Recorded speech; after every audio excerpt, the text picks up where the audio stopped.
এই বাংলাদেশের বৈষম্য বিরোধী আন্দোলন থেকে শুরু করে শেখ হাসিনা পতনের আন্দোলনে চূড়ান্ত রূপ দিয়েছেন এবং শেখ হাসিনা বাংলাদেশ থেকে পালিয়ে যেতে বাধ্য হয়েছে। আমি সেই সব শহীদদের প্রতি শ্রদ্ধা জানানোর পাশাপাশি তাদের বিদেহী আত্মার মাগফিরাত কামনা করছি। আমি গভীর আনন্দ চিত্তে বাংলাদেশের বীর ছাত্র এবং জনতা, বিভিন্ন শ্রেণী পেশার মানুষ যারা ঐক্যবদ্ধ হয়ে রাজপথে লড়াই করেছে এবং এই লড়াইয়ের মধ্য দিয়ে সেই ছাত্র জনতা লড়াইয়ের মধ্য দিয়ে যারা এই সরকার বাংলাদেশ থেকে বিদায় হয়েছে তাদের প্রতি গভীর সম্মান কৃতজ্ঞতা প্রকাশ করছি। আপনাদেরকে একটি বিষয়ে জনাব তারেক রহমানের একটি বক্তব্যের দিকে আপনাদের দৃষ্টি আকর্ষণ করতে চাই।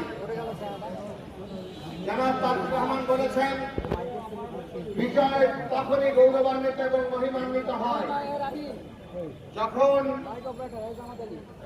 যখন যারা বিজিত অর্থাৎ যারা পরাজিত তারা যখন নিরাপদ বোধ করে।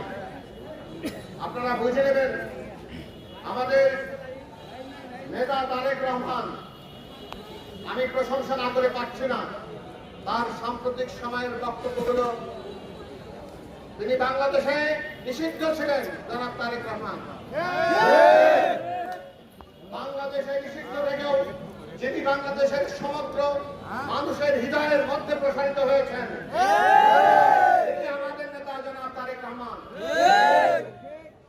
যিনি তার প্রজ্ঞা, বিচক্ষণতা, তার জ্ঞান, বুদ্ধি, দল পরিচালনা, দিন রাত অক্লান্ত পরিশ্রম করে সারা বাংলাদেশের জাতীয়তাবাদীকে শক্তিকে সংগঠিত করেছেন, সংহত করেছেন এবং প্রত্যেকটি যুগোপযোগী সিদ্ধান্ত নিয়েছেন এবং এই ক্রমাগত আন্দোলনের একটি চূড়ান্ত রূপ হচ্ছে আজকের এই বিজয়ের দিন।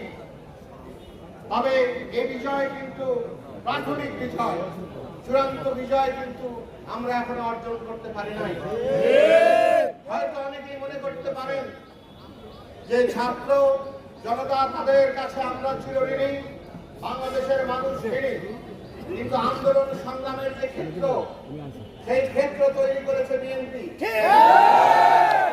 15 বছর আমাদের 50 লক্ষ নেতা কর্মীর নামে মামলা হয়েছে, হাজার হাজার নেতা কর্মী গৃহ ছাড়া হয়েছে, হাজার হাজার নেতা কর্মী যাদের নাম কেউ আমরা জানি না, তারা খুন হয়েছে এবং এর মধ্য দিয়ে এই ক্রমাগত লড়াইয়ের মধ্য দিয়ে একটি স্তরে আমরা উপনীত হয়েছিলাম।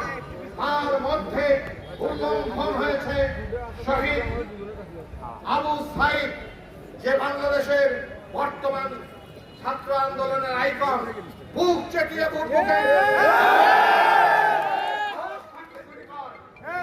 এই বুক চাটানো বুকের মধ্যে এই দৃশ্য বাংলাদেশের মানুষের গোটা দৃশ্যপটকে পাল্টে দিয়েছে।